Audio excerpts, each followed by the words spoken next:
gabi na. Nakakain ka ba? Okay. Wala. Sino first time akong nakita? Ay, Paul. Ha? Ikaw? Hi!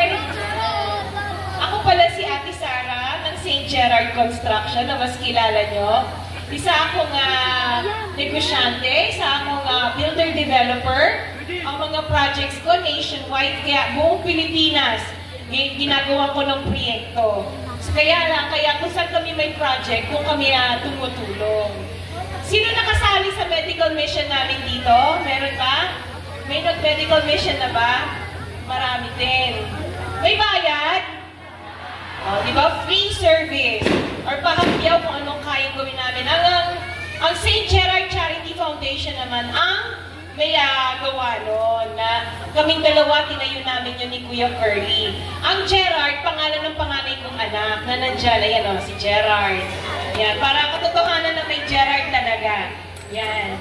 So kami, dito pa madaming seniors. Marami pong seniors. Sigaw nga mga seniors, hindi ko makita eh. Oo, dami. Kami ang pangarap namin sa mga seniors, syempre gusto namin, alagaan kayo. Bakit? Kasi sabi ng nanay ko, maraming asawa daw pwede ka makakuha. Pero ang magulang, iisa lang yan. Kaya dapat alagaan at mahalin. Tama po ba? Kaya yun ang gagawin namin ng Team Kaya Des. Gusto namin na mabigyan kayo ng mga libreng maintenance nyo. Okay yun, no?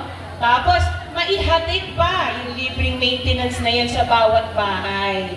Para sa mga lola natin. Para hindi na kayo pipila sa mga health center.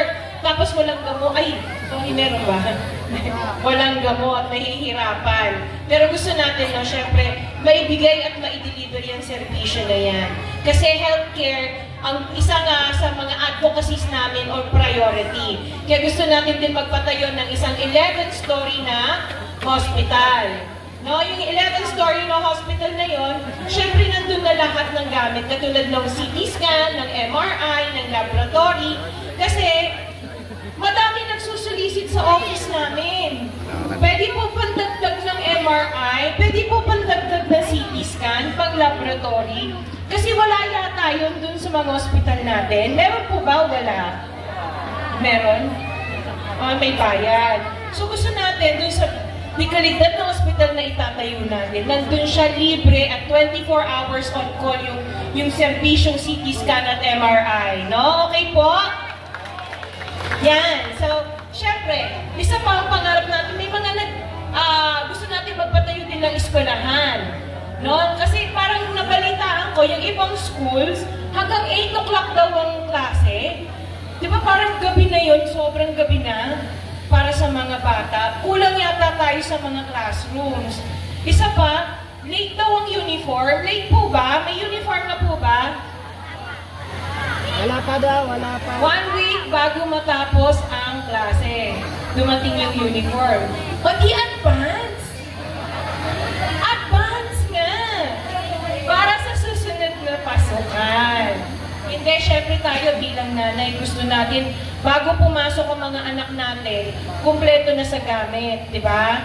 Na wala tayong ilalabas na pera para i-pacify yung needs ng mga anak natin. Kaya isa yan sa mga magiging proyekto natin na maibigay yung uniform at mga gamit ng mga bata bago magpasukan. O, ang daming vlogger niya, naka-record tayo.